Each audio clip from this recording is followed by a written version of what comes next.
In 1913, the newspapers could hardly believe it. Buried deep in the oil fields of former Indian Territory, now Oklahoma, on a patch of land no one thought was worth much, a fortune was suddenly born. And the owner of that land wasn't a railroad tycoon or a seasoned investor. It was an 11-year-old black girl named Sarah Rector. Her story spread across the country, from the Kansas City Star to national papers that echoed the news. Headlines called her the richest Negro girl in America. Some even claimed she was among the richest children in the world, all because beneath her neglected allotment, oil had been struck, and it was gushing fast. But before the headlines and the money, before the cars, the bank accounts, and the court petitions, there was something even more shocking at the heart of this story. Sarah Rector's family hadn't been rich. They hadn't been powerful, or even particularly lucky. They were freedmen, descendants of enslaved people once held by the Creek Nation. Their land, like many allotments given to freed families after emancipation, was thought to be worthless, dry, rocky, unfit for farming. So how did one of the poorest plots in former Indian Territory become a gateway to millions? And what happened when America realized that one of its youngest millionaires was black? Sarah's story begins long before the oil boom, with a law meant to divide, control, and supposedly civilize Native and freedmen families after slavery. And it reveals what happens when systemic injustice collides with unexpected fortune. Because as soon as the oil started to flow, so did something else: greed, politics, and the battle over who gets to own black wealth in America. To understand how Sarah Rector's name ended up on a deed to oil-rich land, we have to go back a few decades, back to the aftermath of the Civil War, and a policy that reshaped the American West. When slavery ended, freedom didn't come with stability, especially for the thousands of African Americans who had lived within Native nations: the Creek, Cherokee, Choctaw, Chickasaw, and Seminole. These people were known as freedmen, formerly enslaved individuals and their descendants who had been held by Native slave owners. After emancipation, treaties in 1866 forced these nations to grant freedmen citizenship and land rights. On paper, it sounded like justice.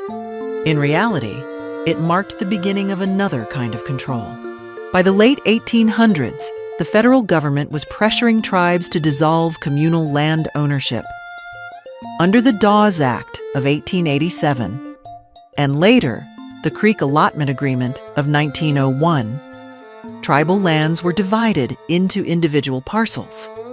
160 acres for each Creek citizen, including freedmen and their children. It was promoted as progress, but in practice, it fractured tribal society and opened millions of acres to white settlement. Every man, woman, and child on the tribal rolls received a parcel, but those parcels weren't equal. Native elites and white settlers often secured the fertile sections, while freedmen families, like the Rectors, were left with rocky, marginal land. One local official even dismissed these plots as worthless. Sarah Rector was born in 1902 near Taft, Oklahoma, a small, self-reliant black community within what was then Creek Nation. Her parents, Rose and Joseph Rector, were descendants of Creek freedmen, both listed on the Dawes rolls. They lived modestly, farming, taking small jobs, doing what they could to make ends meet. When Sarah was just an infant, she was allotted a piece of land as part of the Creek Nation settlement. 160 acres in the dusty countryside of Glen Pool, about 60 miles from Taft. It was rough terrain, red clay, poor soil, almost no access to water. To most people, it had little or no value. In fact, her father once petitioned the county to sell the land just to cover its taxes, describing it as nearly impossible to farm. But beneath that red earth lay something no one could see yet: oil. And that single plot, assigned almost as an afterthought to a baby girl, would one day change everything. By 1910, Sarah was 8 years old, and her family's worthless allotment had become a burden. The land couldn't be farmed. Taxes were due every year, and the rectors, like many freedmen families, struggled to pay them. They petitioned the county to sell the land, but because Sarah was a minor, federal law required special permission. The judge refused, so Joseph Rector did what many desperate families did. He leased the land. A white oilman named B.B. Jones agreed to pay a small royalty to drill on the property. At the time, oil speculation in Oklahoma was like gambling: risky, uncertain, full of dry wells and false hope. The lease brought Sarah about $3 a day, barely enough to cover her taxes. Then, in late 1913, everything changed. Jones's crew hit a deep pocket of oil, one of the largest gushers ever recorded in the region. The Rector Well, as it came to be called, began pumping out 2,500 barrels a day. Overnight, Sarah's royalty income jumped from $3 a day to over $300. That's nearly $10,000 a day in today's money. And that was just the beginning. News spread fast. A little black girl in Oklahoma, the daughter of freed slaves, was suddenly wealthier than most oilmen, bankers, or city officials. Her name became a national sensation. Newspapers called her the richest Negro girl in America. Some reports exaggerated her fortune into the millions. But even the verified sums were staggering. Sarah's monthly income exceeded the governor's salary. But the headlines didn't just marvel at her fortune. They questioned it. They questioned how a black child could legally own so much, and whether she was fit to manage it. Within weeks, local officials were demanding oversight. Bankers refused to deposit her checks unless a white guardian was appointed. And so began the second half of Sarah's story. The part where wealth became something she had to fight to control. By early 1914, Sarah Rector's name was everywhere. Papers from Kansas City to New York ran sensational headlines. Oil made Pickaninny rich. Millions for a Negro girl. The language dripped with fascination and racism, as if the very idea of a black child becoming wealthy was a violation of nature. Reporters traveled to Oklahoma hoping for a photograph, a quote, a glimpse of this so-called miracle child. But the Rector family was private, modest, and unprepared for fame. Sarah didn't give interviews. She didn't pose for the papers. She was still a student, trying to live a normal childhood, while America gawked at her balance sheet. Behind the headlines, a quieter but more dangerous battle was unfolding. White guardianship laws in Oklahoma gave courts the power to appoint white trustees for Native and black minors who came into money. It was justified as protection. In practice, it was exploitation. Countless children from freedmen families lost control of their oil leases this way. Their profits siphoned by court-appointed guardians, banks, and local power brokers. When officials discovered the size of Sarah's royalties, they declared her incompetent to handle her affairs, even though her only limitation was her age. A white man named T.J. Porter was assigned as her financial guardian. Suddenly, every check, every business decision, every expense had to go through him. Public outcry followed. Black leaders and newspapers raised alarms. Why should a child be punished for her wealth and her race? The Chicago Defender and The Crisis the NAACP's publication, began covering her story as a civil rights issue. If white children could inherit fortunes without interference, why couldn't she? Booker T. Washington himself wrote to investigate, seeking assurance that Sarah's assets were secure and that she was being treated fairly. Others feared she would become yet another victim of systemic theft, a story all too familiar for Black families in the Jim Crow South. And in the middle of it all stood a quiet girl, barely 12. Her name now a lightning rod in a national debate about race, money, and control. As the frenzy grew, Sarah Rector became more than a child with oil money. She became a symbol of what could happen when the rigid social order of Jim Crow collided with something unpredictable: wealth. By 1914, Sarah's guardianship was under national watch. The Chicago Defender published alarming reports, claiming Sarah was being mistreated and exploited by her white guardian. Some stories even alleged she had gone missing, rumors that spread quickly and fueled public outrage. The NAACP, led by figures like W.E.B. Du Bois, intervened. They demanded an official investigation, reaching out to Oklahoma authorities and to Booker T. Washington at Tuskegee Institute, urging him to ensure Sarah's safety and fair treatment. Washington responded immediately. He sent attorney J.E. Robinson to Oklahoma to verify the reports firsthand. What Robinson found was more complicated than the headline suggested. Sarah was safe. Her family still lived near Taft, but her financial freedom was another matter entirely. Under Oklahoma's guardianship system, Sarah technically owned her wealth, but she couldn't access it without white approval. Every withdrawal required a judge's signature. Even simple purchases, clothing, school expenses, home repairs, had to be itemized and approved by her guardian. Her own oil royalties were, in effect, locked behind courthouse doors. Still, Sarah's case forced change. Under pressure from activists and scrutiny from the press, officials eventually adjusted her legal status. By around age 12 or 13, she was declared legally competent, giving her greater control over her property and income.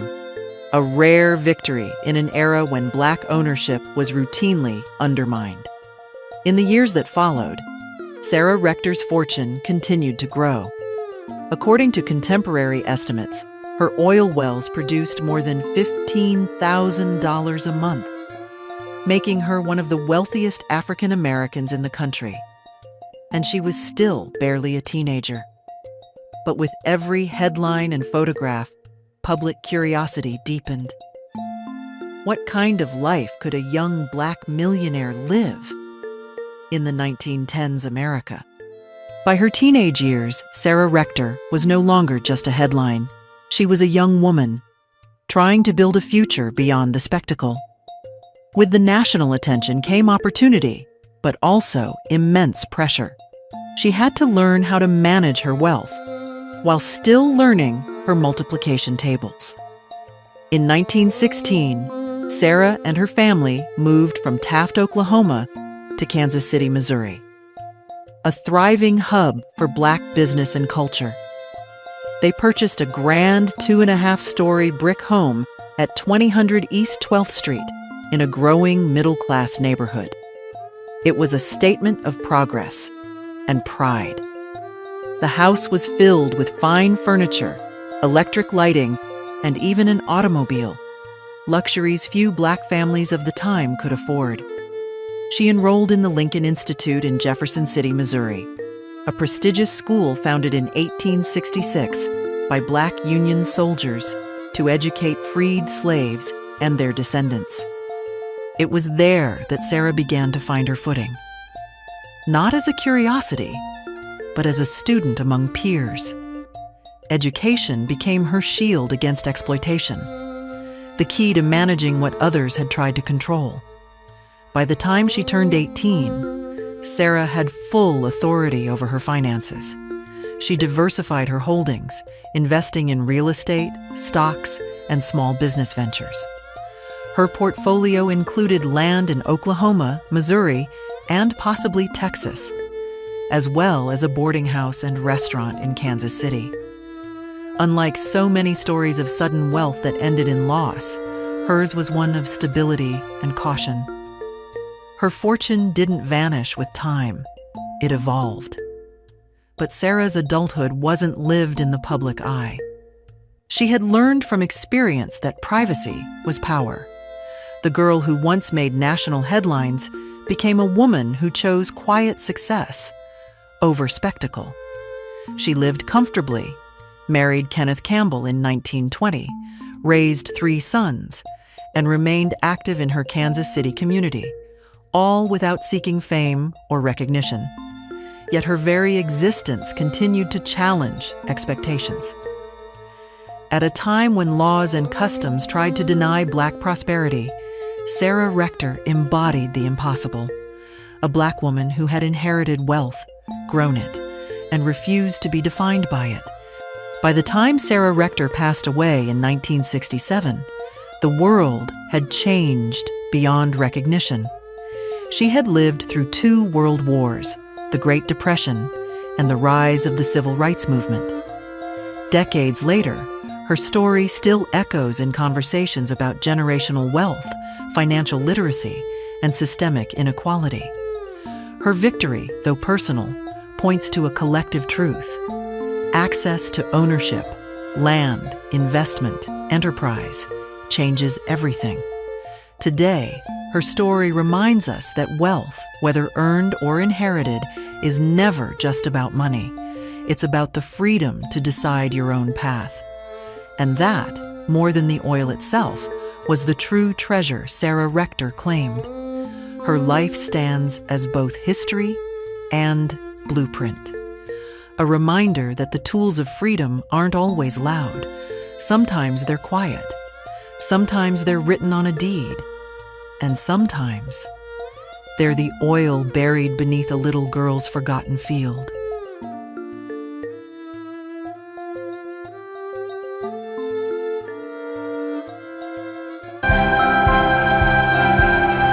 There's a leather journal in the Alabama State Archives that no one was allowed to read for 127 years. When historians finally opened it in 1974, 3 of them requested immediate transfers to different departments. The journal belonged to a doctor who'd been called to a plantation outside Selma in 1847, and what he documented there was so disturbing that he wrote on the first page, "May God forgive me for not burning this. But someone must know what I witnessed, even if that knowledge comes a century after my death." The plantation was called Willowmere. The woman who owned it was named Elizabeth Crane, and what she created there wasn't just slavery. It was something worse, something that turned the already obscene logic of human bondage into a calculated nightmare that destroyed everyone it touched, including her own children. In 1847, on the banks of the Alabama River, Elizabeth Crane was orchestrating a breeding program that used her own sons as instruments. She kept meticulous records. She tracked bloodlines like a horse breeder. She separated families, forced unions between blood relatives, and built a system so methodical that even other plantation owners whispered about it in horrified fascination. But they never stopped her. Because in Alabama in 1847, enslaved people weren't human beings under the law. They were property. And what you did with your property was your own business. What makes this story particularly haunting is that Elizabeth Crane wasn't some sadistic monster who enjoyed cruelty. She was worse than that. She was a businesswoman who saw human beings as inventory, who calculated profit in children's lives, and who convinced herself that what she was doing was not just acceptable but innovative. She called it improvement. She called it efficiency. She called it the future of Southern agriculture. What she never called it was what it actually was, a crime against humanity so profound that the very earth at Willowmere seemed cursed by it. Before we go deeper into this darkness, understand something. This isn't entertainment. This is testimony. These were real people who suffered in ways that should make us sick to remember. And if you're still here, if you're willing to witness what happened at Willowmere Plantation, then you need to hear all of it. The comfortable lies we tell ourselves about history require the truth as their antidote. Subscribe if you believe that remembering is an act of resistance. Share this if you understand that forgetting the dead means killing them twice. The story begins not with Elizabeth Crane, but with her husband's death, and with the debt he left behind that would cost dozens of people their lives and their humanity. Willowmere Plantation occupied 8,400 acres along the Alabama River, about 12 miles south of Selma in Dallas County. The land was good, black soil that grew cotton like the river itself, was pumping wealth directly into the ground. Colonel Marcus Crane had purchased the property in 1809 with money inherited from his father's shipping business in Savannah.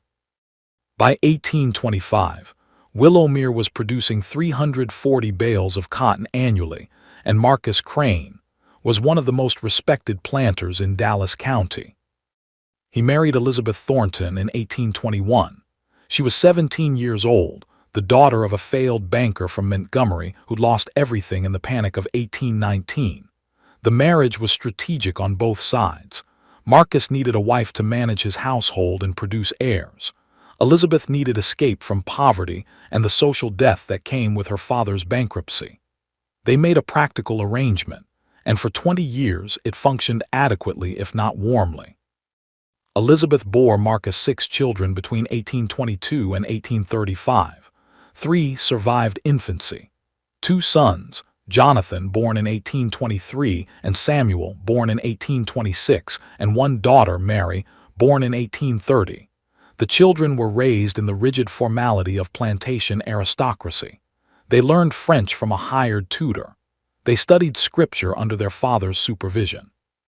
They understood from earliest childhood that they were superior to the enslaved people who surrounded them, not because of any personal merit, but simply because God had ordained it that way. At least, that's what they were told. Marcus Crane died in February 1842. He'd been riding the property line when his horse stumbled in a gully. Marcus fell, struck his head on a rock, and never regained consciousness. He was 58 years old. The funeral was well attended. Neighboring planters spoke warmly of his integrity, his business acumen, his devotion to the Southern way of life. They offered Elizabeth their support and assistance. They assured her that managing Willowmere would be challenging, but that with proper guidance from male relatives or a competent overseer, she would manage. What none of them knew, what Elizabeth herself didn't fully understand until the lawyer read Marcus's will, was that Willowmere was drowning in debt. Marcus had borrowed extensively to expand his and holdings in the late 1830s. He'd purchased additional enslaved people on credit. He'd made investments in Alabama railroads that had collapsed spectacularly. On paper, Willowmere was worth $87,000, but Marcus owed $52,000 to creditors in Mobile and New Orleans, with notes coming due over the next 4 years. Elizabeth sat in the lawyer's office in Selma, listening to numbers that represented catastrophe. She was 38 years old, a widow with 3 children, and a plantation that was essentially collateral for debts she had no way to pay. Selling Willowmere would barely cover what was owed. She'd be left with nothing, no home, no income, no social standing, just poverty and dependence on whatever relatives might take pity on her.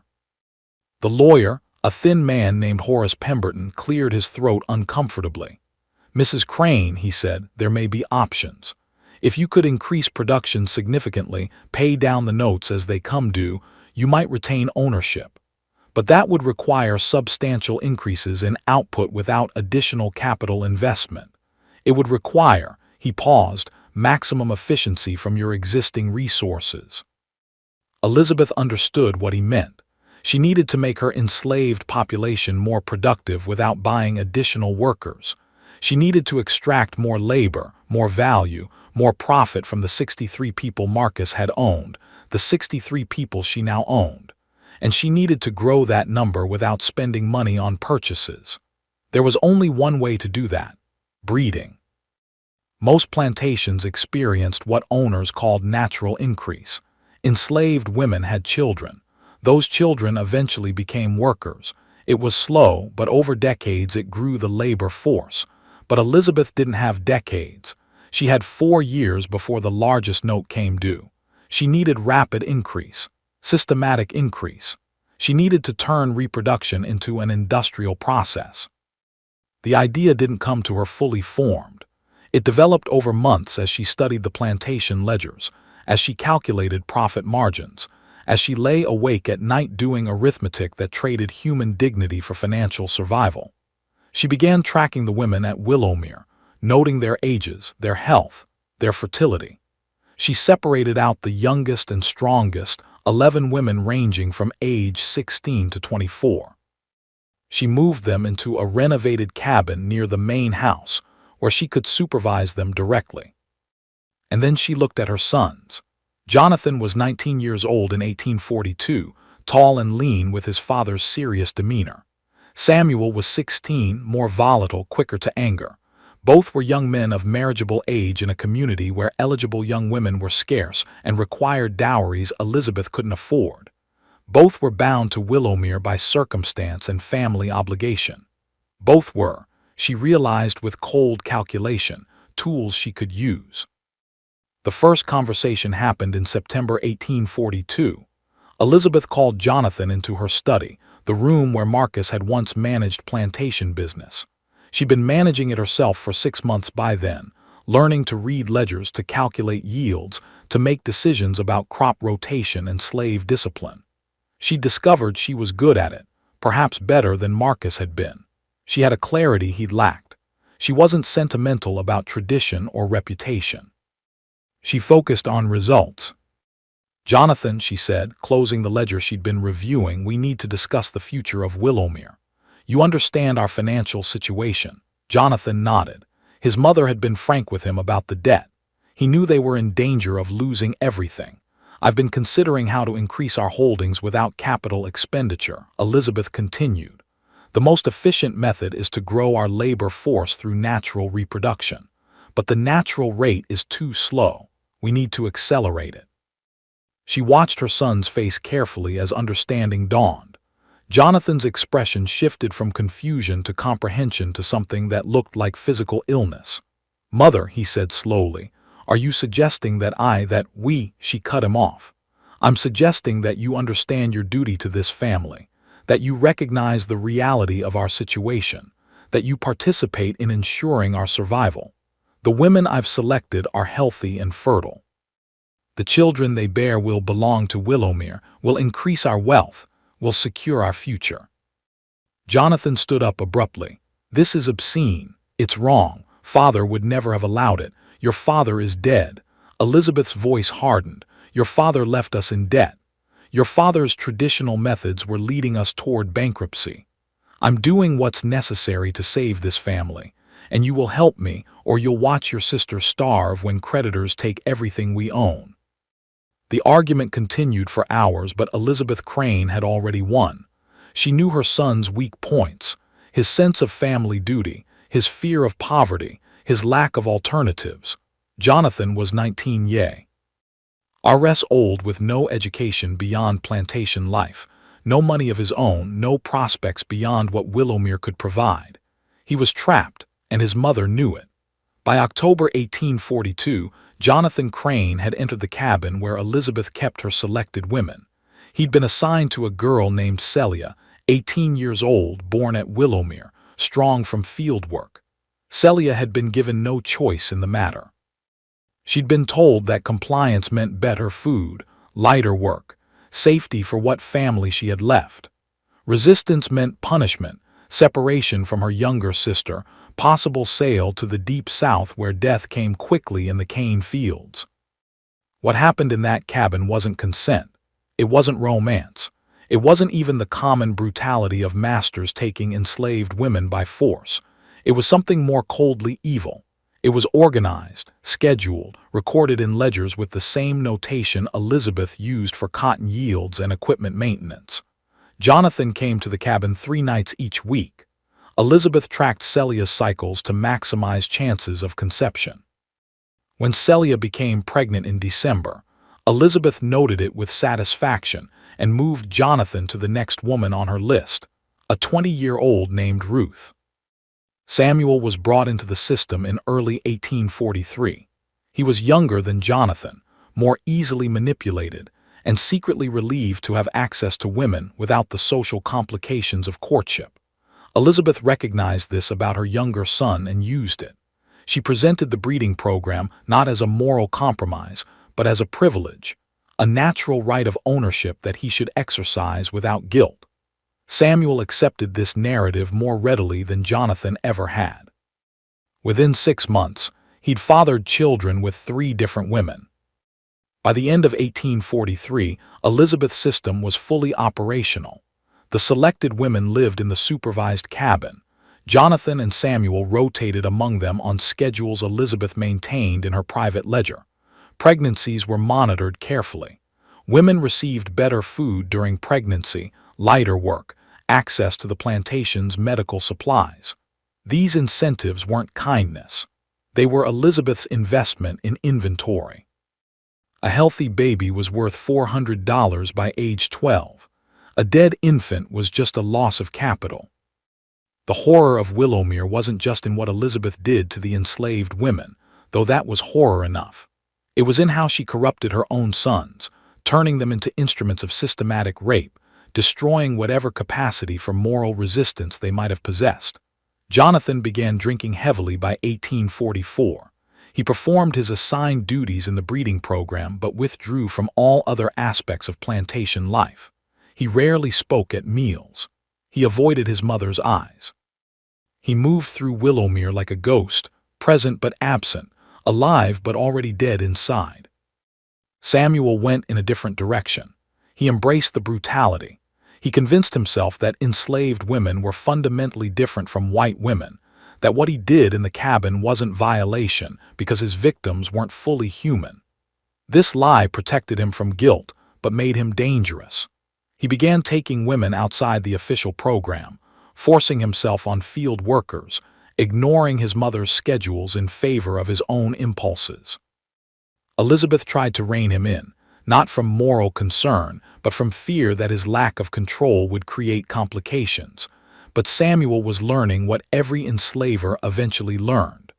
Once you accept that some human beings are property, once you internalize that logic, there are no real limits to the cruelty you'll justify. There was a woman named Bethany who watched all of this unfold. She was 32 years old in 1843, had been at Willowmere since childhood, worked in the main house as a cook. Bethany couldn't read or write, but she had a sharp mind and a remarkable memory. She remembered which women were taken to the cabin and when. She remembered which children were born and who their fathers were. She remembered the conversations she overheard, when Elizabeth thought the enslaved people around her were too ignorant to understand what was being discussed. Bethany began keeping mental records, building a testimony in her mind because written testimony was impossible. She noted dates and details. She memorized names. She created a structure of memory that would survive even if she didn't, because she understood something fundamental. This evil needed witnesses. Someone needed to remember what happened at Willowmere, even if that memory had to be carried silently for years, even if justice seemed impossible. The act of remembering was itself a form of resistance, a refusal to let the horror be normalized and forgotten. In the spring of 1844, a girl named Sarah was selected for Elizabeth's program. She was 16 years old, and her selection broke something in the enslaved community at Willowmere. Sarah was the daughter of Jacob, a blacksmith who'd been at the plantation for 20 years. Jacob had some small status among the enslaved people. He was skilled, valuable, treated marginally better than field hands. When Elizabeth's overseer came for Sarah, Jacob made a choice that would alter everything. He refused. Jacob's refusal came on a Tuesday morning in April 1844. The overseer, a man named Garrett Mills, had arrived at the blacksmith shop where Jacob was repairing tools for the spring planting. Mills told Jacob that Sarah was needed at the main house. Jacob understood what that meant. Everyone at Willowmere understood what it meant when young women were summoned to the main house and didn't return until morning. Jacob set down his hammer. He was a large man, his arms thick with muscle from years of forge work. He looked at Mills with an expression that contained everything he'd swallowed for 2 decades: rage, grief, exhaustion, and something harder, something that looked like a decision being made in real time.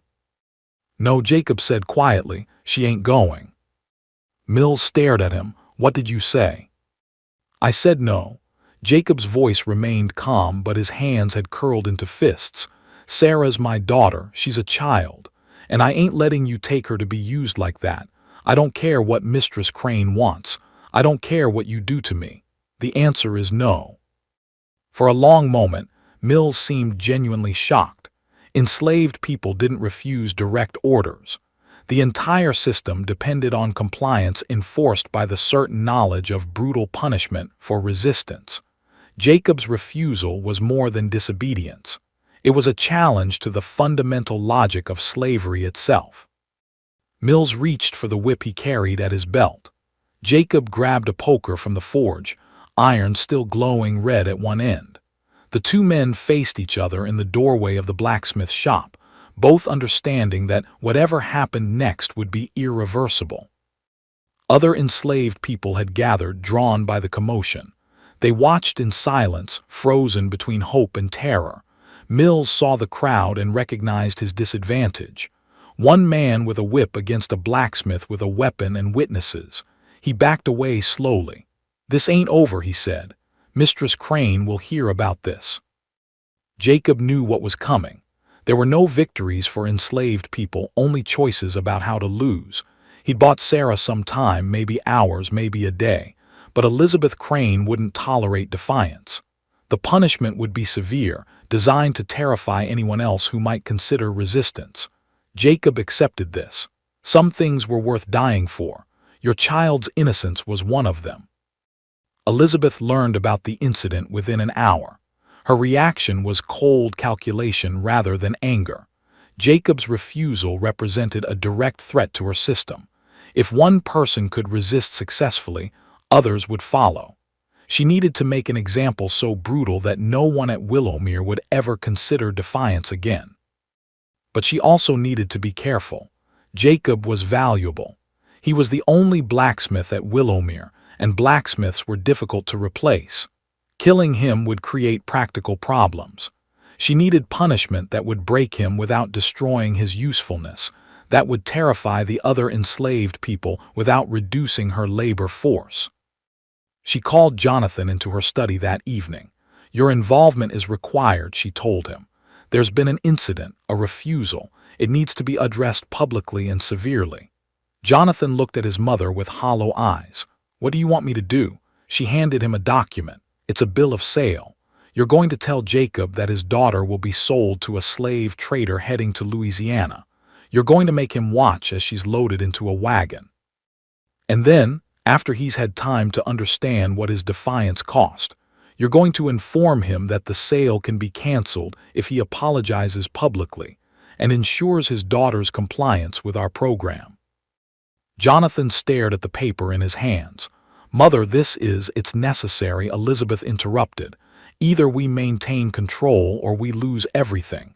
You understand that, don't you? The alternative to discipline is chaos. The alternative to our system is bankruptcy and ruin. Now do as I say." The performance happened the next morning.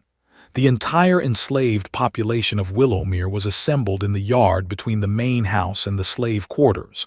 Elizabeth stood on the porch, Jonathan beside her, Mills and 2 other white men positioned strategically around the crowd. Sarah stood near the main house, crying, barely understanding what was happening. Jacob was brought forward in chains. Mills had secured him the previous night, locked him in the barn to prevent escape or further resistance. Now he stood in front of the assembled crowd, his face expressionless, his body rigid with suppressed emotion. Jonathan read from a prepared statement, his voice mechanical. Jacob has refused a direct order from the mistress of Willowmere. Such refusal cannot be tolerated. As punishment, his daughter Sarah will be sold immediately to a trader bound for New Orleans. She will leave this plantation within the hour. A woman in the crowd, Sarah's mother, collapsed. Other women caught her before she hit the ground. The sound of her grief was animal, wordless, absolute. Jacob's face remained expressionless, but tears ran down his cheeks in steady streams. Elizabeth let the moment breathe. She let the horror settle over the assembled people. She let them understand what defiance cost. Then she spoke for the first time. However, she said, her voice carrying across the silent crowd, I'm a merciful woman. If Jacob apologizes publicly, if he acknowledges his error, if he personally ensures his daughter's compliance with her assigned duties, then the sale will be canceled. Sarah will remain at Willowmere with her family. The choice is his. Every person in that yard understood what Elizabeth was doing. She was forcing Jacob to choose between his daughter's sale to the hell of Louisiana sugar plantations or her participation in the breeding program he tried to prevent. She was making him complicit in his own defeat, making him the instrument of his daughter's violation.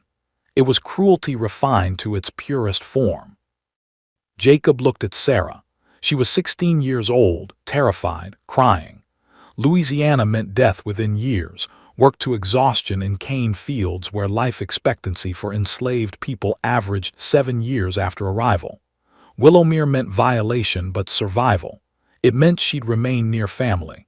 It meant she might live long enough to see freedom if freedom ever came. Jacob broke.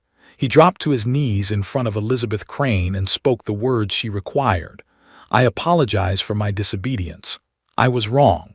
I will ensure my daughter's compliance. Please allow her to remain at Willowmere. Elizabeth accepted his apology with gracious condescension. Sarah was not sold. That evening, she was taken to the supervised cabin. Jonathan was assigned to her, a final cruelty that forced Jacob to know exactly who was violating his daughter and when. Within 2 months, Sarah was pregnant. Within a year, she'd borne Jonathan's child, a light-skinned boy that Elizabeth named Thomas and valued at $450 in her ledgers. Jacob never recovered. He continued working in the blacksmith shop, but something essential had died in him. Other enslaved people at Willowmere understood what they'd witnessed. Resistance was futile. Elizabeth Crane had demonstrated that she could take everything, that she would use love itself as a weapon, that there was no limit to the cruelty she would deploy to maintain control. The system expanded after Jacob's broken rebellion. Elizabeth grew more confident, more brazen. By 1845, the supervised cabin held 18 women. Jonathan and Samuel had fathered 23 children between them. Elizabeth's ledgers showed these children as assets, projected their future value, calculated the return on her investment in better food and medical care for pregnant women. She'd successfully monetized rape, turned violation into profit, and created a self-perpetuating system that grew her wealth while requiring minimal capital expenditure. But Elizabeth wasn't satisfied with simple expansion. She began experimenting with controlled breeding among the children from her program.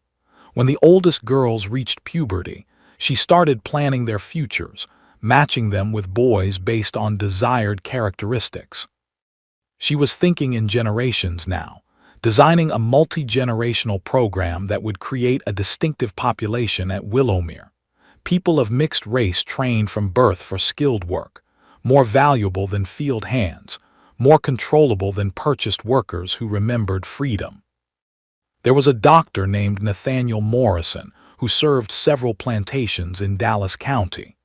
He visited Willowmere regularly to treat sick workers, to supervise childbirth, to provide the minimal medical care that plantation owners invested in to protect their property. Morrison was 47 years old in 1847, originally from Pennsylvania, who'd moved south for economic opportunity and gradually accommodated himself to slavery's realities through a series of moral compromises that he justified as necessary pragmatism. But what he saw at Willowmere shocked him. Morrison had witnessed plenty of horror in his years serving plantations. He treated enslaved people beaten nearly to death. He delivered babies fathered by masters on enslaved women. He'd seen families separated on auction blocks. The brutality of slavery was familiar to him, and he'd learned to function within it by convincing himself that he was merely treating symptoms of a disease he couldn't cure. Willowmere was different. The level of organization, the systematic nature of Elizabeth's breeding program, the clinical record-keeping, the involvement of her own sons, it all combined into something that exceeded even slavery's normal horror. Hen Elizabeth showed him her ledgers, proud of her efficiency, explaining her multi-generational breeding plans. Morrison felt physically ill. He said nothing to Elizabeth. What could he say? She wasn't breaking any laws. Enslaved people were property. What owners did with their property was legally irrelevant. But that night, in the room Elizabeth provided for his stay, Morrison did something he'd never done before. He started keeping detailed notes about what he'd witnessed. He wrote about the supervised cabin, about the women living there, about the schedules Elizabeth maintained for her sons. He documented the light-skinned children he'd examined, noting their fathers' identities, their calculated values. He recorded conversations with Elizabeth where she explained her system with businesslike efficiency. And he wrote his own moral revulsion, his shame at witnessing such evil and doing nothing to stop it. Morrison kept these notes in a leather journal he'd been given as a medical school graduation present. On the journal's first page, he wrote the words that researchers would find 127 years later. "May God forgive me for not burning this. But someone must know what I witnessed, even if that knowledge comes a century after my death." He visited Willowmere 3 more times over the next 2 years. Each visit added more entries to his journal. He documented the expansion of Elizabeth's system, the increasing number of women in the supervised cabin, the growing population of mixed-race children. He also documented something else, the psychological destruction of Jonathan and Samuel Crane. Jonathan had essentially stopped speaking except when necessary. He performed his duties in the breeding program with mechanical compliance, but otherwise withdrew completely from life. He didn't attend church. He avoided social gatherings. He spent hours alone, writing Willowmere's boundaries as if looking for an escape that didn't exist.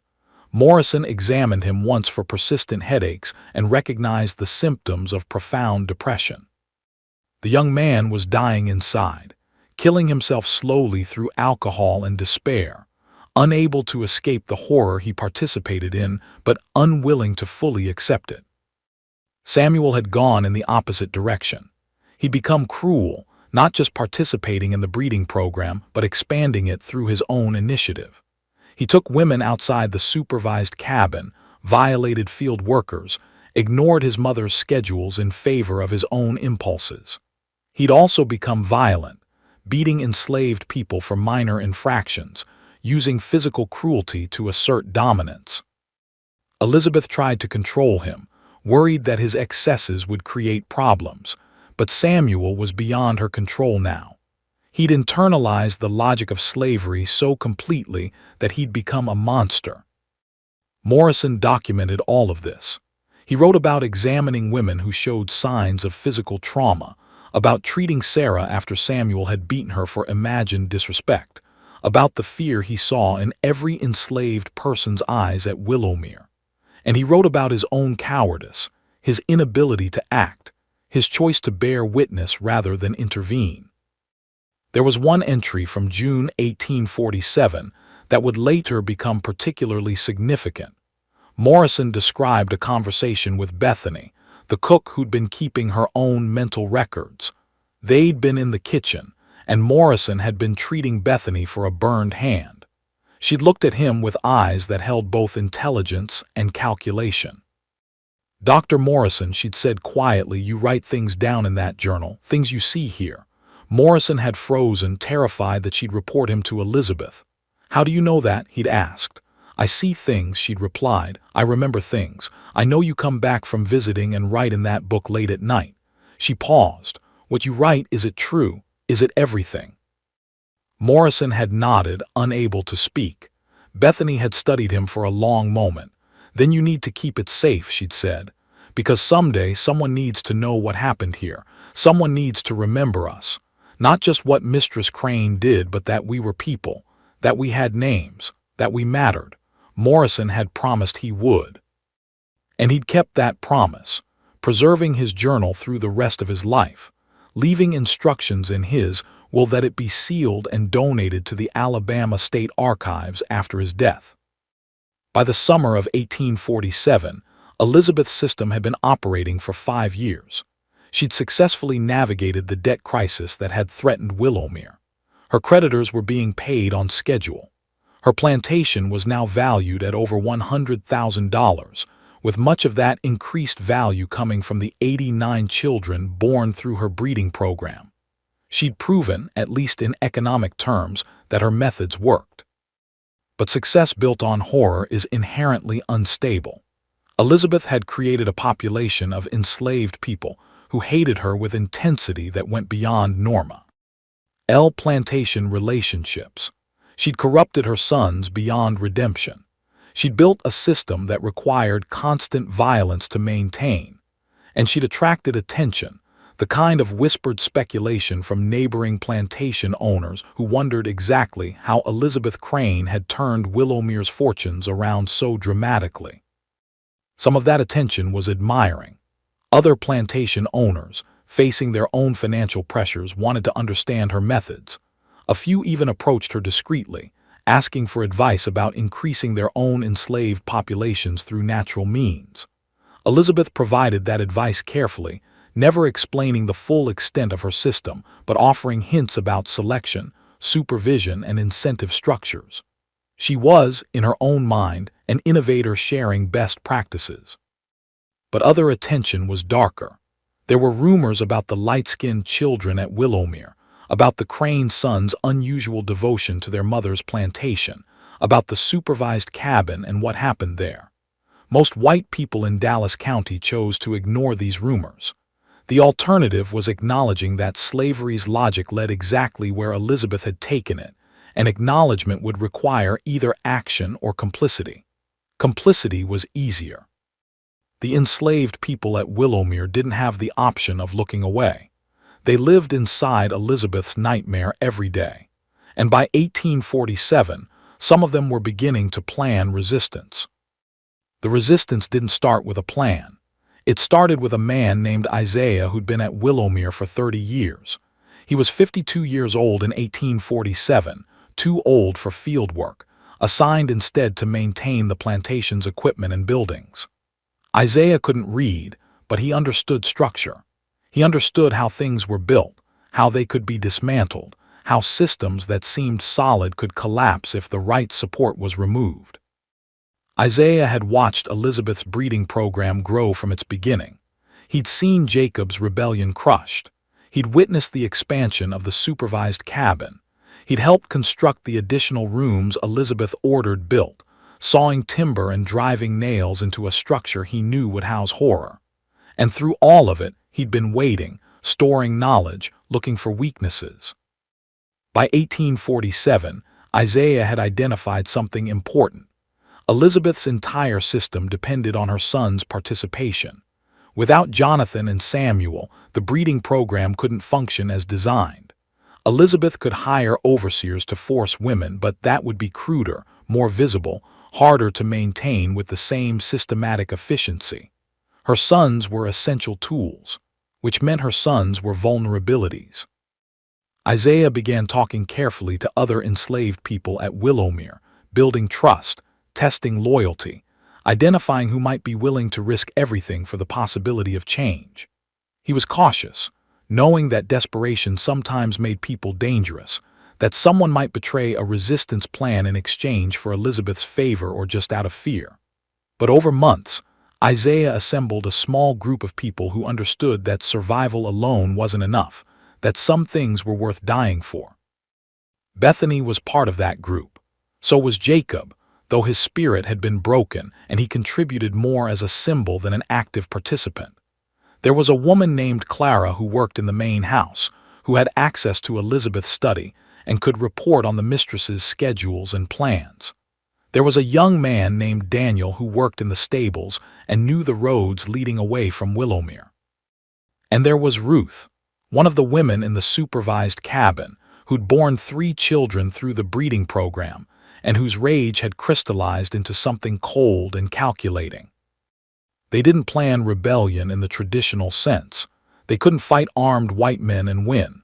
They couldn't escape en masse without being hunted down and killed. But they could sabotage. They could create chaos. They could make Elizabeth's system too costly to maintain. And if they were very careful and very lucky, they might be able to destroy the breeding program itself. The first act of resistance was subtle. Ruth, who'd been tracking her own cycles as carefully as Elizabeth tracked them, began providing false information. She told Elizabeth she was fertile when she wasn't, claimed illness during actual fertile periods, and created enough confusion that the scheduling system became unreliable. Other women in the supervised cabin followed her lead. Within 3 months, the pregnancy rate at Willowmere dropped by nearly half. Elizabeth noticed but initially attributed it to natural variation. Then Clara, working in the main house, began making small errors in Elizabeth's record-keeping. She moved ledgers so entries were harder to find. She spilled water on pages, making ink run and numbers illegible. She subtly altered dates so Elizabeth's careful tracking system became corrupted. None of these acts were dramatic enough to warrant severe punishment, but cumulatively they degraded the efficiency Elizabeth prized. Isaiah contributed by ensuring that equipment broke more frequently. Plows developed cracks in their blades. Wagon wheels lost spokes. The gin mechanism that processed cotton required constant repair. Each breakdown reduced productivity, cost money, and demanded Elizabeth's attention. The plantation that had been running with smooth efficiency suddenly seemed plagued by constant small crises. But the most effective resistance came from an unexpected source. Jonathan Crane began to unravel. By late 1847, he was drinking from morning until night. He missed scheduled sessions with women in the supervised cabin.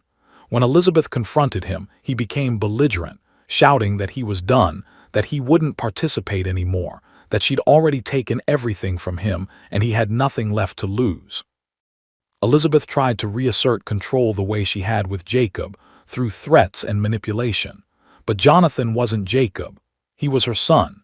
He held legal rights she couldn't simply override, and his breakdown was becoming public. Neighbors noticed his absence from church. Merchants in Selma mentioned his erratic behavior when he came to town. Elizabeth's carefully maintained reputation was beginning to crack. In November 1847, Jonathan left Willowmere. He rode to Selma in the middle of the night, took a room at a boarding house, and sent a letter to his mother explaining that he was done, that he'd rather starve than continue participating in her program, that she could keep the plantation and everything on it because he wanted no part of it anymore. Elizabeth went to Selma personally to retrieve him. She found Jonathan in his room, drunk, disheveled, barely coherent. She tried reasoning with him, then threatening him, then pleading with him. Nothing worked. Jonathan had reached a breaking point. He told his mother that he'd rather die than go back to Willowmere, and he meant it. Elizabeth returned to the plantation without her eldest son. She told Samuel that he would need to increase his participation to compensate for Jonathan's absence. Samuel agreed readily, perhaps even enthusiastically, but one man couldn't maintain the system as efficiently as two. The breeding program's productivity declined further. Then in December, something happened that Elizabeth hadn't anticipated. Samuel took a woman named Naomi from the supervised cabin and beat her so severely that she miscarried the child she'd been carrying. Naomi nearly died. Dr. Morrison was called to treat her, and what he found appalled him. He wrote in his journal that the injuries suggested sustained, deliberate cruelty, that Samuel Crane had lost whatever minimal restraint he'd once possessed. Morrison confronted Elizabeth after treating Naomi. "Mrs. Crane," he said, "your son is out of control. What he did to that woman goes beyond any justification, even by the standards of this place. If this continues, someone will die, and when that happens, there will be questions you can't answer." Elizabeth dismissed his concerns. "Naomi survived, didn't she? No real harm was done. The child she lost can be replaced. Samuel was disciplining a disobedient worker. That's within his rights as overseer." Morrison stared at her, understanding fully for the first time the depth of her moral corruption. She genuinely didn't see the horror of what she'd created. She couldn't see it. Her entire identity was invested in the belief that her system was rational, necessary, justified. The doctor left Willowmere that day knowing he would never return. He wrote in his journal that night, "I can no longer provide medical care to a plantation that uses my services to perpetuate such evil. I am complicit through my continued participation. May God forgive me for the years I looked away." Without Morrison's medical support, Elizabeth's careful management of pregnancies and childbirths became more difficult. Women died in childbirth at higher rates. Infants died more frequently. The supervised cabin, which had been relatively healthy due to better food and medical care, became as dangerous as the rest of the plantation. The economic efficiency Elizabeth had built began collapsing. By early 1848, Willowmere was in crisis. Jonathan remained in Selma, refusing all contact with his family. Samuel was increasingly violent and unreliable. The enslaved population was engaged in slow, careful sabotage that degraded every aspect of plantation operations. And Elizabeth's creditors were beginning to ask questions about why productivity had declined so dramatically after years of steady growth. Elizabeth tried to regain control through increased violence. She hired brutal overseers who used whips freely. She implemented stricter surveillance. She separated families to punish suspected resistance. But violence only breeds more resistance. The more cruel she became, the more determined the enslaved people at Willowmere became to destroy her system, even if destroying it meant their own deaths. In March 1848, there was a fire. It started in the supervised cabin in the middle of the night. The building burned completely, taking with it all of Elizabeth's special accommodations for her breeding program. No one died, the women got out safely, but the message was clear. The enslaved people at Willowmere had moved from passive sabotage to active destruction. Elizabeth had the cabin rebuilt, but it burned again 3 weeks later. After the second fire, she posted guards overnight. The fire stopped, but other acts of resistance continued. Equipment disappeared. Crops were damaged in ways that looked like accidents. The new overseer she'd hired was found unconscious in the barn, beaten so severely he left Willowmere as soon as he could travel. Isaiah and his resistance group had discovered something powerful. Elizabeth needed them more than they needed her. She couldn't run Willowmere without enslaved labor. She couldn't punish everyone without destroying her own labor force. She couldn't maintain control through violence alone, because violence required resources and attention she couldn't sustain indefinitely. The balance of power hadn't shifted completely, but it had shifted enough that Elizabeth's system was no longer sustainable. In April 1848, Elizabeth Crane made a decision born of desperation. She announced that the breeding program was ending. The supervised cabin would be demolished. The women there would return to field work. Her sons would no longer be involved in plantation management. Willowmere would operate as a traditional cotton plantation without the systematic breeding that had defined it for 6 years. She presented this decision as a voluntary choice, a practical adjustment to changing circumstances. But everyone at Willowmere understood the truth. The enslaved people had won, not completely, not freedom, but they'd destroyed the specific horror Elizabeth had created. They'd forced her to abandon the system she'd invested years building. It wasn't justice, but it was something. It was proof that resistance was possible, that even enslaved people had power if they were willing to use it. The celebration among the enslaved population was muted and private. They understood that Elizabeth still owned them, that slavery itself continued, that their lives remained brutal and constrained. But they'd removed one specific evil. They'd saved future daughters from the supervised cabin. They demonstrated that even the most carefully designed system of oppression could be dismantled by determined resistance. Bethany, who'd kept mental records throughout, added a final entry to her internal testimony. She remembered the fires, the sabotage, the careful coordination that had forced Elizabeth to surrender. She remembered Isaiah's patience, Ruth's courage, Clara's subtle destruction of records. She remembered that resistance had worked, and she held that memory like a promise that someday, somehow, larger resistance might work too. But the story doesn't end with Elizabeth's surrender, because even defeated systems leave damage that persists for generations. And what happened at Willowmere between 1842 and 1848 created consequences that would echo long after the plantation itself disappeared. The children born through Elizabeth's breeding program didn't disappear when the system ended. They remained at Willowmere, growing up as enslaved people, but carrying the visible evidence of their origins. By 1850, there were 89 children aged 8 and younger who bore the features of the Crane family. Light skin, straight or wavy hair, eyes that reflected their father's bloodlines. They were living reminders of what had happened, human documents of Elizabeth's systematic evil. Elizabeth tried to erase the evidence. She sold some of the older children to distant plantations, separating them from their mothers, scattering them across Alabama and Mississippi so that no single location held too many witnesses. She falsified records, burned ledgers, destroyed documentation that explicitly connected her sons to specific children. She was attempting to bury the truth before it could fully emerge. But memory doesn't erase as easily as paper burns. The enslaved people at Willowmere remembered. They told their children. They passed down stories that named names, that identified fathers and mothers, that preserved testimony even when official records were destroyed. Bethany, still keeping her mental archive, added these new details. The cover-up itself became part of the history that needed preserving. Jonathan never returned to Willowmere. He remained in Selma, working odd jobs, drinking heavily, dying slowly of despair and alcohol poisoning.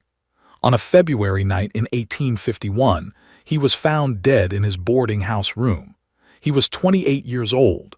The official cause of death was listed as heart failure, but everyone who'd known him understood he'd died of shame, of guilt, of the psychological weight of participating in horrors he couldn't undo or escape.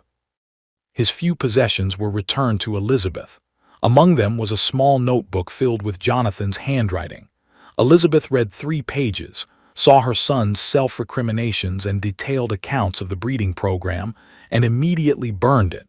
But not before Clara, who was present when the possessions arrived, glimpsed enough to report to Bethany what it contained. Another document destroyed. Another piece of testimony preserved through memory. Samuel remained at Willowmere, but he was a broken man in a different way than Jonathan. The violence he'd embraced had consumed him. By 1850, he was brutal to everyone around him, including white overseers, neighboring planters who visited, even his mother. He'd become someone Elizabeth couldn't control, someone whose cruelty was becoming a liability rather than an asset. In 1852, Samuel beat an enslaved man so severely that the man died. This crossed a line. Even in Alabama, even in a society built on slavery's violence, there were nominal legal constraints on killing enslaved people. They were property, and destroying property had consequences, especially when witnesses existed and rumors spread. Elizabeth had to act quickly to protect her son from prosecution. She sent Samuel to Texas, to distant relatives who operated a ranch far from Alabama's plantation society. She paid them to keep him employed and supervised, essentially buying his exile. Samuel left Willowmere in July 1852 and never returned. He died in Texas in 1859, shot in a dispute over a card game, violent until the end. With both her sons gone, Elizabeth faced a fundamental problem. Willowmere required management, and she was aging. She was 54 years old in 1852, still sharp mentally but physically declining. The plantation needed oversight she could no longer provide alone. She hired a series of overseers, but none stayed long. Willowmere had a reputation by then. Stories circulated about what had happened there, about the light-skinned children, about the Crane sons, and why they'd left. Decent men didn't want to associate with the plantation. The only overseers Elizabeth could hire were men desperate enough or brutal enough not to care about reputation. The plantation's productivity continued declining. Cotton yields dropped.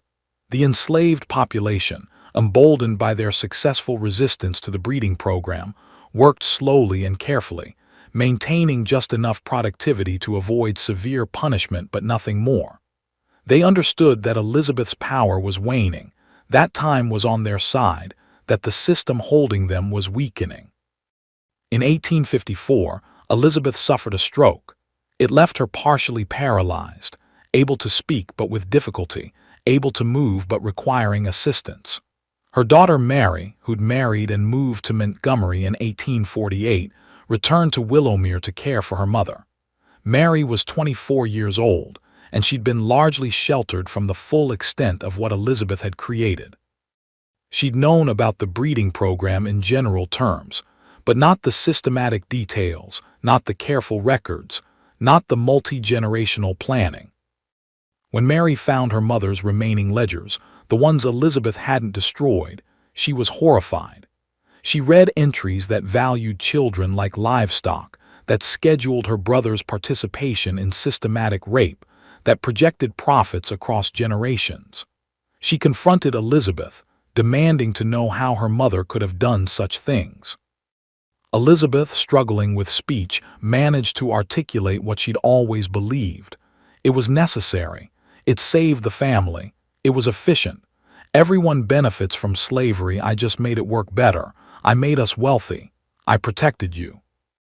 Mary left the room unable to respond. She spent days wrestling with what she'd learned, trying to reconcile the mother who'd raised her with the woman who'd orchestrated such calculated evil. Eventually, she reached a conclusion.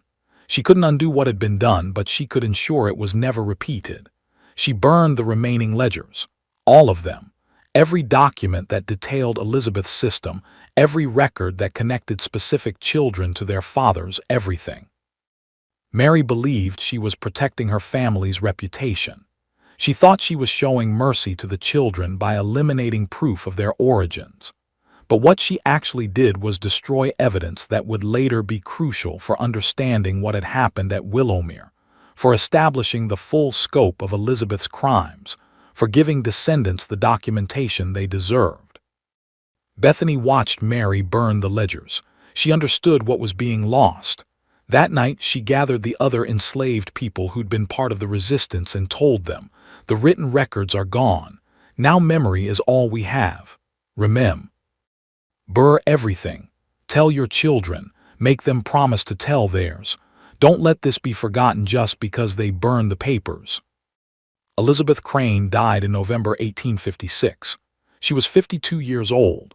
The funeral was small. Jonathan was dead. Samuel was in Texas.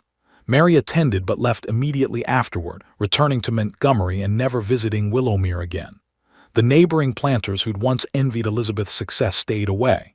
She was buried in the Crane family plot beneath a simple headstone that listed her name and dates with no epitaph, no praise, no mention of her accomplishments. Even in death, there was something about Willowmere that people wanted to distance themselves from. Mary sold Willowmere in 1857 to a cotton merchant from Mobile. She sold it quickly, below market value, desperate to be rid of it. The new owner knew nothing of its history. He operated it as a conventional plantation until 1865, when the Civil War ended and slavery was abolished. The enslaved people at Willowmere became free, joining the massive displacement of formerly enslaved people trying to navigate a South that granted them legal freedom but little else. Many stayed in Dallas County, working as sharecroppers, surviving in poverty that was barely distinguishable from slavery except for the technical legality of their status. Some headed north, seeking opportunities in cities where their past might not follow them. A few, including Bethany, became part of the Freedmen's Bureau efforts, testifying about their experiences, trying to help other formerly enslaved people navigate freedom. Bethany was 45 years old when freedom came. She kept her mental records for 23 years, remembering dates and names and details with remarkable precision. In 1866, she gave testimony to a Freedmen's Bureau investigator about conditions at Willowmere. She described the breeding program, named Elizabeth Crane as its architect, identified Jonathan and Samuel as participants, and listed the names of women who'd been forced into the supervised cabin. Her testimony was recorded in a report filed with the Bureau. It sat in an archive in Washington, D.C., largely unread, one document among thousands describing slavery's horrors. But it existed. Bethany had succeeded in creating a permanent record, even after Elizabeth's careful documentation had been destroyed. The other crucial document was Dr. Morrison's journal. Morrison died in 1872, and his papers were donated to the Alabama State Archives according to his will's instructions. The journal was sealed at his request, not to be opened until 1974, a century after his death. Morrison wanted the truth preserved but delayed, giving everyone directly involved time to die before the horror became public knowledge.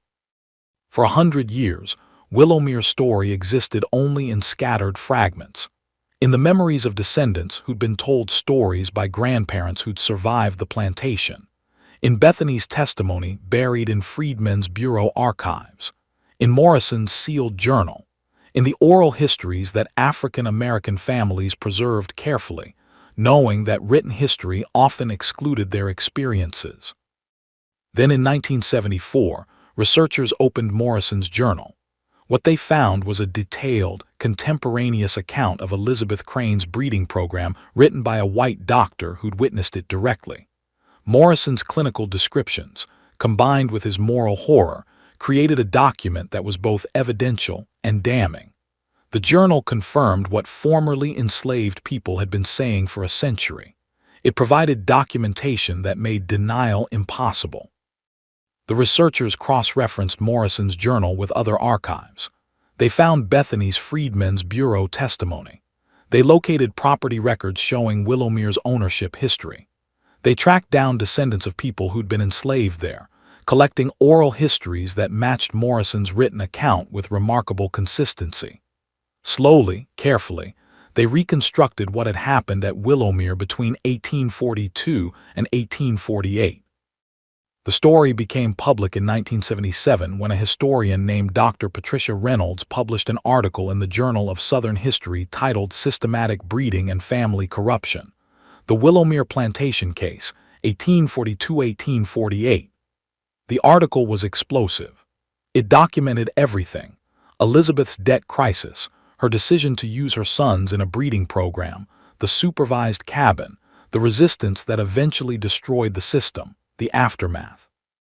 Reynolds's article sparked intense debate. Some scholars questioned whether the evidence was sufficient, whether Morrison's journal might be exaggerated, whether oral histories collected a century after events could be reliable. But most historians recognized the documentation's strength. Multiple sources, including both white and black testimony, contemporary and retrospective accounts, all telling consistent stories. Willowmere had happened exactly as described. The publication also affected descendants. Some welcomed the historical recognition, feeling that their ancestors' suffering was finally being acknowledged. Others found the exposure painful, struggling with the public knowledge that their family history included systematic rape and forced breeding. There was no easy way to process such revelation, no clean resolution to trauma that had echoed across generations. What happened at Willowmere wasn't unique. Similar programs existed on other plantations, though rarely documented as thoroughly. Elizabeth Crane's innovation wasn't inventing the breeding of enslaved people that happened throughout the South. but systematizing it, applying business logic to violation, using her own sons as tools, and maintaining records that exposed the calculated nature of slavery's sexual violence. The Willowmere story forces confrontation with uncomfortable truths. That slavery wasn't just labor exploitation but systematic destruction of families, bodies, and identities. That even familial bonds could be corrupted by slavery's logic. That women like Elizabeth Crane could orchestrate horror while believing themselves practical and moral. That systems of oppression persist not just through violence but through everyone's complicity, through the choice to look away, to not ask questions, to accept comfortable lies rather than demanding difficult truths. The site where Willowmere stood is now farmland, cotton still growing in the same soil where enslaved people once worked. There's no historical marker, no memorial, nothing to indicate what happened there. Most people driving past have no idea that this quiet stretch of Alabama countryside was once the location of systematic horror. The physical evidence is gone. But the documentary evidence remains, preserved in archives where researchers continue studying it, trying to understand not just what happened but why, and what it reveals about American history's darkest chapters. Here at the Sealed Room, we don't tell these stories for entertainment. We tell them because forgetting the dead means killing them twice. Because comfortable narratives about the past require uncomfortable truths as their correction. Because understanding how evil systems functioned is essential to preventing their recurrence. Elizabeth Crane believed her system was rational, necessary, justified. She was wrong. But her confidence in her own righteousness should terrify us because it reveals how easily humans rationalize horror when it serves their interests. The children born through Willowmere's breeding program had descendants. Those descendants are alive today, carrying genetic and historical legacies of what Elizabeth Crane created. Some know their history, others don't. The stories lost as families moved, as generations passed, as trauma proved too painful to discuss. But the history exists whether individuals know it or not, shaping lives in ways both visible and invisible. What do we do with such knowledge? How do we reckon with evil that was legal in its time but unconscionable by any moral standard? How do we honor victims while acknowledging the complexity of survival and resistance? There are no easy answers, but the first step is remembering, bearing witness, refusing to let horror be sanitized into comfortable historical narratives that exclude the voices of those who suffered most. Bethany spent 23 years keeping mental records because she understood something fundamental. Memory is resistance. Testimony is power. The act of remembering, of preserving truth even when documentation is destroyed, even when systems try to enforce forgetting, that act is itself a form of justice. Imperfect justice. Incomplete justice. But justice nonetheless. If you've made it to the end of this story, you're now a witness too. You know what happened at Willowmere. You know what Elizabeth Crane created and what the enslaved people there destroyed through careful, courageous resistance. You know that American history includes horrors we're still learning to confront honestly. What you do with that knowledge matters. Share this story. Talk about it. Let it challenge your assumptions about the past and the present. Because systems of oppression don't disappear, they evolve. And understanding their historical forms helps us recognize their contemporary manifestations. Subscribe if you believe the darkest truths deserve the brightest light. Share this with someone who needs to understand that history's horrors were real, were systematic, and were perpetrated by people who believed themselves righteous. And remember the names. Remember Bethany, who kept faith that truth would matter. Remember Isaiah, who organized resistance when resistance seemed impossible. Remember Jacob, who chose his daughter's survival even at the cost of his own spirit. Remember all the people whose names we don't know, who suffered at Willowmere, and whose testimony has been lost but whose humanity remains. The truth is patient. It waits in archives. It lives in descendants' memories. It survives in stories that refuse to die. And eventually, always, it emerges. What happened at Willowmere Plantation between 1842 and 1848 was real. Elizabeth Crane was real. The systematic breeding program was real. The resistance was real. The aftermath was real. And the obligation to remember is real too. Thank you for bearing witness. Thank you for not looking away. Thank you for understanding that some stories must be told, no matter how painful, because the alternative to difficult truth is comfortable lies. And comfortable lies are how evil systems persist. These images will change everything you thought you knew about America. Welcome back to Black History in Photos, where we bring you the real, unsanitized photos America doesn't want you to see. Please subscribe to us and leave a like. This tells the algorithm we are building a great movement. What you're about to witness isn't just history. It's trauma. It's the truth they've been hiding from you your entire life. These 20 photographs document the horrors our ancestors endured. And I'm warning you right now, some of these images are going to shake you to your core. But we need to see them. We need to remember. We need to make sure this never happens again. Number 20. The whipped back of Gordon. This photograph from April 1863, preserved in the National Archives, shows the scarred back of Gordon, an enslaved man who escaped from a Louisiana plantation. This image, known as the scourged back, became one of the most powerful pieces of abolitionist propaganda during the Civil War. Look at his back. Those aren't just scars. Those are raised keloid formations from repeated whippings that cut so deep they damaged the tissue permanently. Gordon's back looks like a topographical map of pain, each ridge representing a separate beating, a separate act of torture inflicted by his enslaver. This photograph was taken in Baton Rouge after Gordon escaped and made it to Union lines. He had walked miles through swamps, evading dogs and slave catchers, all while his back was still healing from his most recent whipping. The photographer who took this image sent copies to abolitionists in the North, and it was published in Harper's Weekly, shocking Americans who had never seen the physical reality of slavery. But here's what gets me. This wasn't unusual. Gordon's back wasn't exceptional. Thousands of enslaved people bore similar scars. The only difference is that Gordon's suffering was photographed and preserved. How many others endured the same torture but left no photographic evidence? How many backs were destroyed? How many bodies were broken? And we'll never know their names or see their scars. Number 19.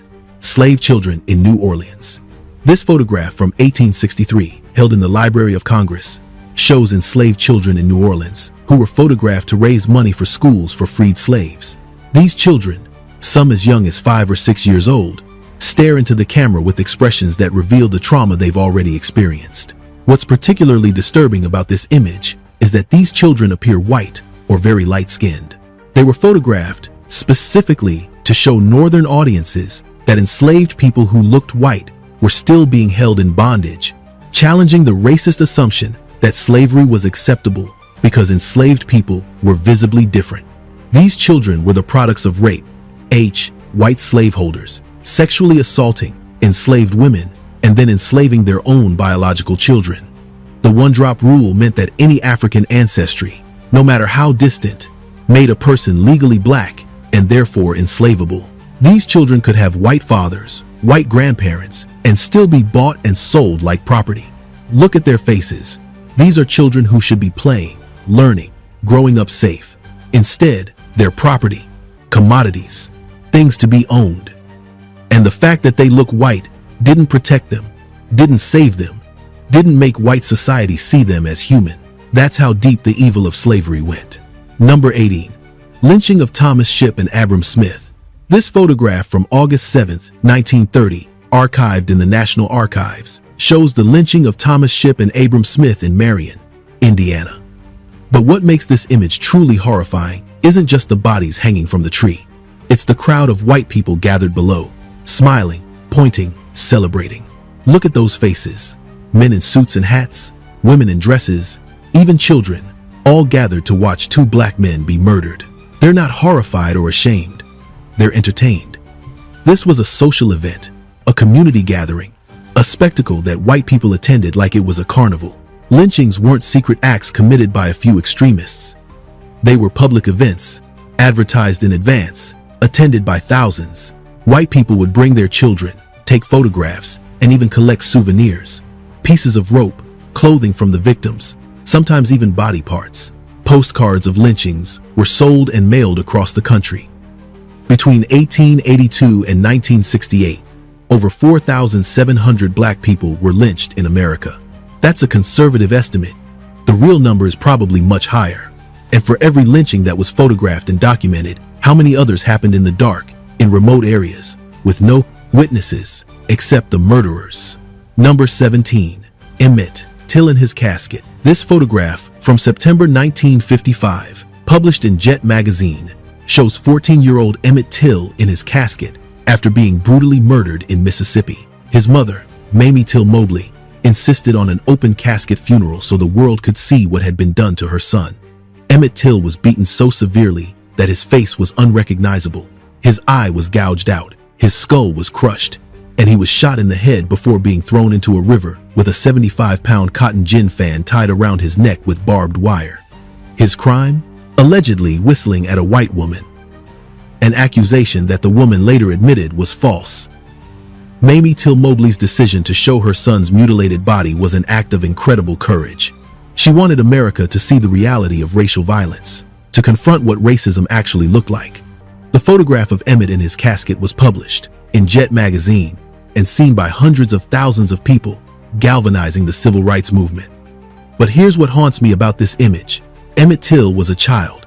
He was 14 years old, visiting relatives, probably excited to be on a trip, and white supremacy murdered him, tortured him, destroyed his body so completely that his own mother could barely recognize him, and the men who killed him were acquitted by an all-white jury, then later admitted to the murder in a magazine interview, knowing they couldn't be tried again. Number 16. Birmingham children attacked by police dogs. This photograph from May 1963, preserved in the Associated Press archives, shows police dogs attacking black children during civil rights protests in Birmingham, Alabama. The image captures a German shepherd lunging at a teenage boy while a police officer holds the leash. These weren't criminals or violent protesters. These were children, teenagers, participating in peaceful demonstrations for basic civil rights. And the response from white authorities was to unleash attack dogs on them, to use violence against children who were asking for nothing more than the right to be treated as human beings. Birmingham's Public Safety Commissioner, Bull Connor, ordered police to use dogs and fire hoses against protesters, including children as young as 6 years old. The water pressure from the fire hoses was strong enough to tear bark off trees and rip clothing off bodies. Children were slammed against walls, knocked down, and injured by the force of the water. These images, broadcast on television and published in newspapers worldwide, shocked the nation and the world. They showed the brutality of segregation in stark, undeniable terms. But what gets me is that this happened in 1963, not 1863. This was during the lifetime of people who are still alive today. This isn't ancient history. This is recent history. And the greedy, people who ordered these attacks, who unleashed dogs on children, many of them lived long lives and died peacefully, never facing justice. Number 15. The Tulsa Race Massacre. This photograph from June 1921, held in the Tulsa Historical Society archives, shows the Greenwood district of Tulsa, Oklahoma, known as Black Wall Street, burning during the race massacre that destroyed one of the most prosperous black communities in America. Black Wall Street was a thriving business district with black-owned banks, hotels, stores, restaurants, and professional offices. It was proof that black people could build wealth and success when given the opportunity, and white Tulsa couldn't stand it. On May 31st and June 1st, 1921, white mobs attacked Greenwood, burning over 35 blocks, destroying over 1,200 homes and businesses, and killing an estimated 300 black residents. White men used airplanes to drop firebombs on black neighborhoods. This was one of the first aerial bombings of an American city, and it was Americans bombing other Americans because of race. The massacre was erased from history for decades. It wasn't taught in Oklahoma schools, wasn't mentioned in history books, wasn't acknowledged by the state government. Survivors were threatened into silence, and the white mob members who participated in the massacre faced no consequences. The land where Black Wall Street stood was seized and never returned to its rightful owners. Number 14. Slave auction block. This photograph from 1861, archived in the Library of Congress, shows a slave auction block in Virginia, where human beings were bought and sold like livestock. The stone platform where enslaved people stood while being auctioned still exists in some southern cities, a permanent reminder of America's original sin. Imagine standing on that block. Imagine being stripped, examined, prodded, having your teeth checked like a horse, your muscles felt, your body evaluated for its capacity to work and to breed. Imagine watching your children sold to one buyer, your spouse sold to another, knowing you'll never see them again. Slave auctions were regular events in southern cities. Families were deliberately separated to break their spirits and prevent resistance. Children were sold away from mothers, husbands separated from wives, siblings scattered across different plantations. The psychological torture of family separation was a deliberate strategy to maintain control. And here's what really gets me. These auction blocks still exist. You can visit them today in cities like Fredericksburg, Virginia, and St. Augustine, Florida. They're historical markers now, tourist attractions, but they're also crime scenes, places where unspeakable evil occurred, where human beings were commodified and families were destroyed. Number 13. Convict leasing in Florida. This photograph from 1909, preserved in the Florida State Archives, shows black convicts in chains, forced to work on road construction. After slavery was officially abolished, Southern states used convict leasing to maintain a system of forced black labor. Black men were arrested for minor offenses or completely fabricated charges: vagrancy, loitering, not having a job, talking back to a white person. Once convicted, they were leased to private companies, who worked them under conditions that were often worse than slavery. At least enslaved people had value to their owners and were kept alive. Convict laborers were expendable. If they died, the company just leased more. Thousands of black men died in convict labor camps from overwork, malnutrition, disease, and violence. They worked in mines, on railroads, in lumber camps, and on chain gangs building roads. The mortality rate was staggering. In some camps, over 40% of convict laborers died within a year. This system continued well into the 20th century. Some southern states didn't end convict leasing until the 1940s. And the legacy continues today in the prison industrial complex, where incarcerated people, disproportionately black, are still forced to work for pennies per hour. Number 12. Little Rock 9. This photograph from September 1957, held in the Library of Congress, shows Elizabeth Eckford, one of the Little Rock Nine, walking to school while being screamed at by an angry white mob. Behind her, a white woman's face is twisted in rage, mouth open in a scream of hatred. Elizabeth Eckford was 15 years old. She was trying to go to school. That's it. She wanted an education. And white adults screamed at her, threatened her, tried to prevent her from entering the building. The Arkansas National Guard, ordered by the governor, blocked the black students from entering. It took federal troops to protect 9 black teenagers so they could attend school. Look at Elizabeth's face in this photograph. She's composed, dignified, walking with her head up despite the hatred surrounding her. She's wearing a nice dress, carrying her books, trying to maintain her dignity while adults scream racial slurs at her. The courage it took to walk through that mob is unimaginable. The Little Rock Nine endured a year of harassment, violence, and threats. White students pushed them downstairs, threw acid in their faces, burned them with hot soup, and when the school year ended, the governor closed all Little Rock high schools for an entire year rather than allow integration to continue. Number 11. Birmingham Church bombing victims.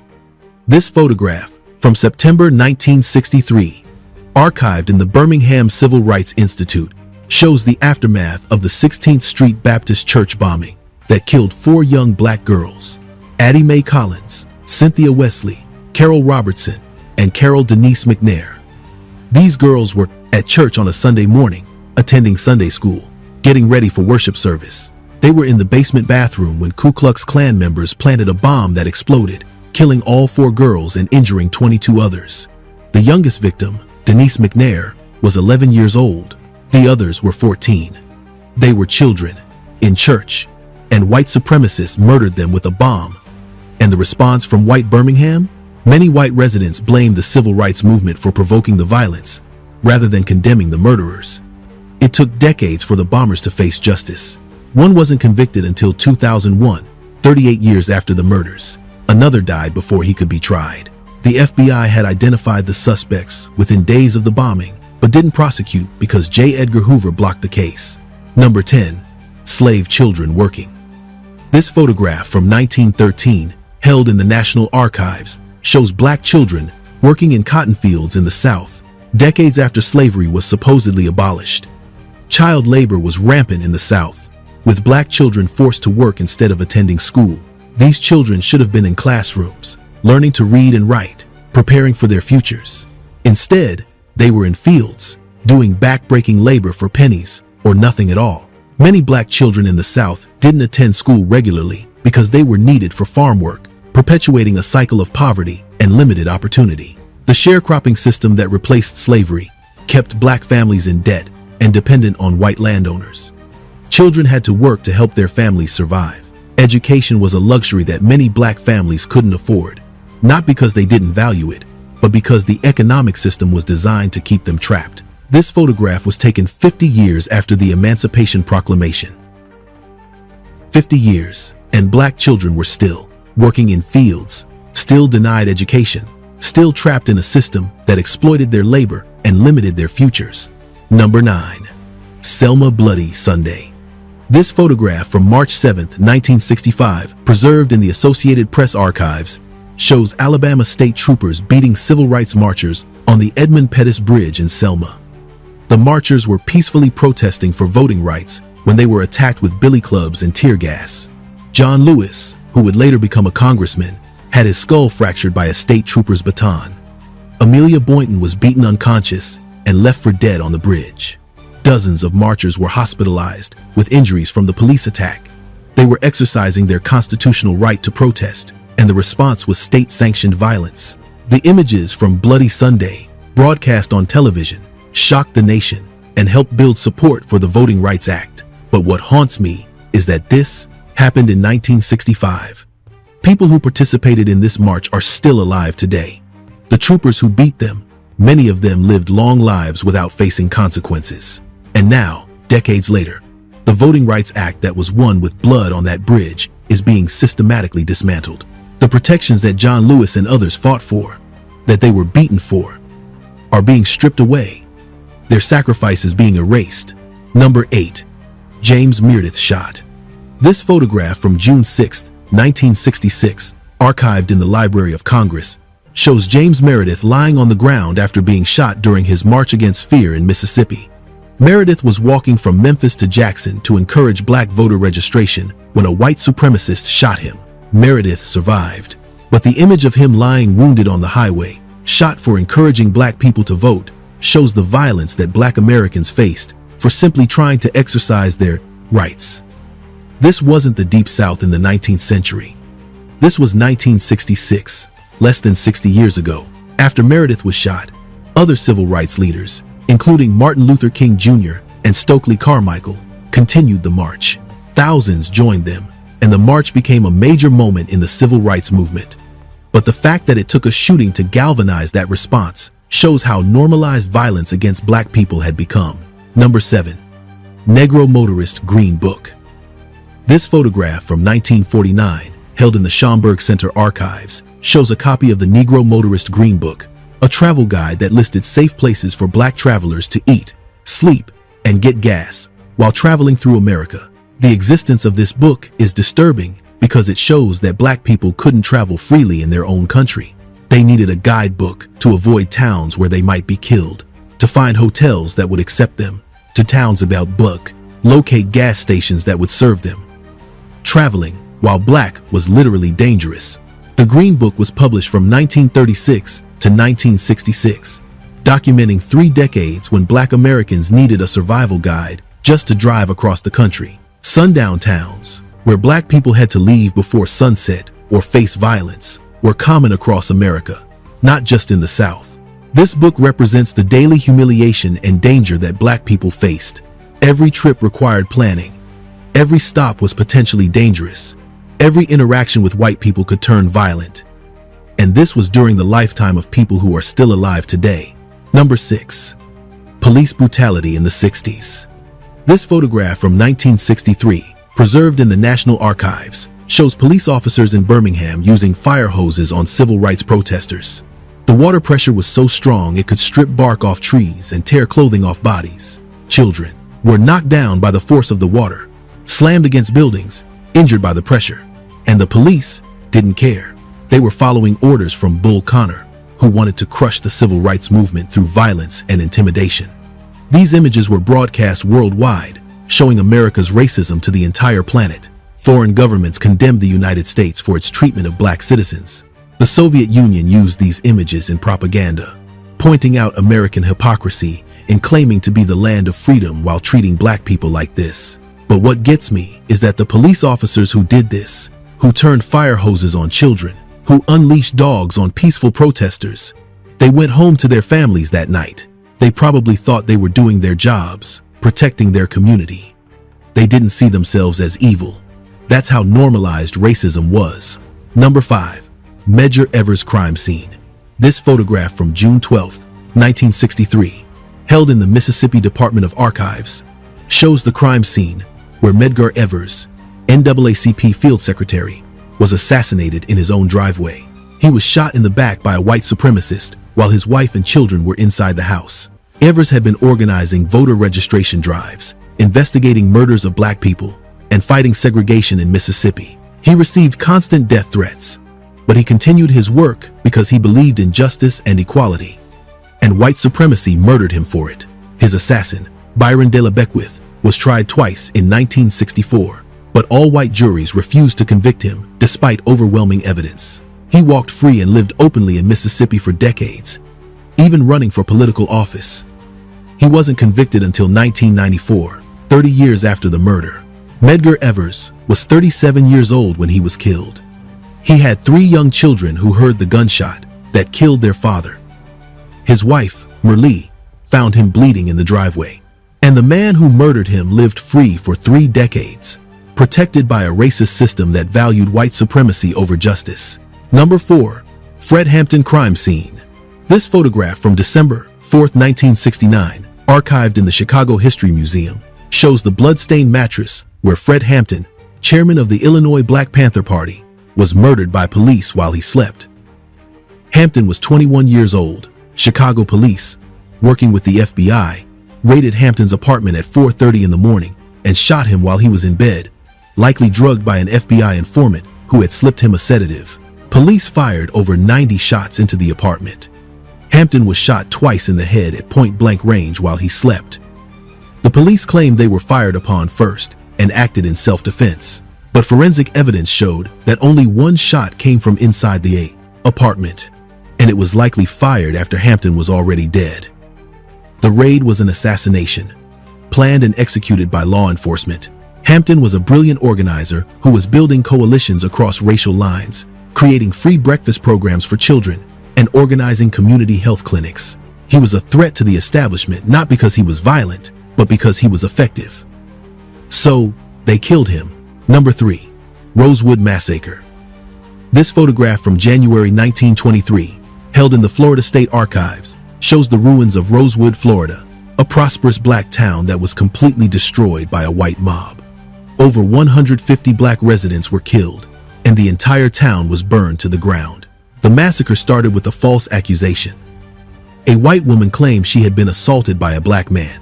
White mobs from surrounding areas descended on Rosewood, hunting for black residents, burning homes and businesses, and killing anyone they found. Black residents fled into the swamps, hiding for days while white mobs hunted them. The town of Rosewood ceased to exist. Every building was destroyed, every resident was killed or driven away, and the land was left empty. For decades, the massacre was covered up, not taught in schools, not acknowledged by the state. Survivors were threatened into silence. It wasn't until 1994, 71 years later, that Florida officially acknowledged the massacre and provided compensation to survivors and their descendants. But no one was ever prosecuted for the murders. The white mob members who participated in the massacre lived their lives freely, never facing justice. Number 2. Elaine Massacre. This photograph from October 1919, preserved in the National Archives, shows the aftermath of the Elaine Massacre in Arkansas, where white mobs and federal troops killed an estimated 100 to 240 black sharecroppers who were organizing for better wages. Black sharecroppers had formed a union to demand fair payment for their cotton. White landowners couldn't tolerate black people organizing for their rights, so they attacked. White mobs, joined by federal troops, hunted black people through the countryside, killing men, women, and children. After the massacre, over 200 black people were arrested and charged with inciting violence. 12 were sentenced to death, not for killing anyone, but for daring to organize for fair wages. The white mob members who actually committed the murders faced no charges. The Elaine Massacre was one of the deadliest racial massacres in American history, but it's barely known today. It was covered up, erased from history, not taught in schools. The black people who were murdered were blamed for their own deaths, accused of starting a riot when they were actually the victims of a massacre. Number 1. Strange fruit. Lynching photographs. This photograph from the early 1900s, held in various archives, shows the aftermath of a lynching, with black bodies hanging from trees while white crowds gathered below. These images, which inspired Billie Holiday's haunting song Strange Fruit, represent the thousands of lynchings that terrorized black communities for decades. Lynchings weren't just murders, they were public spectacles designed to terrorize entire communities. White people would gather by the thousands, bringing their children, taking photographs, collecting souvenirs. Body parts of lynching victims were kept as trophies. Photographs were made into postcards and mailed across the country.